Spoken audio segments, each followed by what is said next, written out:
According to figures made available from Budget, over 80 million Nigerians, representing 60% of the nation's population, do not have access to electricity supply from the national grid.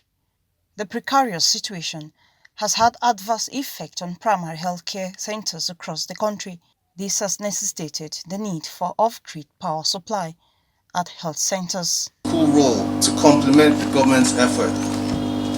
In the renewable energy subsector of the power sector, there is little or no presence of independent investment that by the private sector to promote solar and other renewable energy penetrations across Nigeria.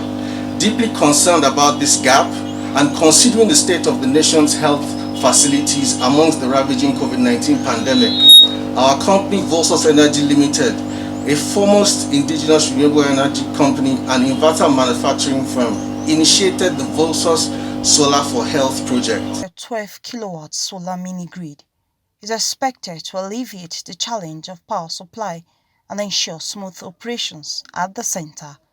Government is committed to providing power because it will be able to afford our communities and our localities enough energy for us to propagate small-scale industries as well as healthcare. Recent surveys across some of the rural communities have shown that, interestingly, rural dwellers are more likely to pay their electricity bills than urban dwellers like you and me. Pilot mini-grid project is fully funded by private company with the backing of the federal government. The aim is to ensure that all primary healthcare centers have uninterrupted power supply. Mwesi Igono, AIT News, Abuja.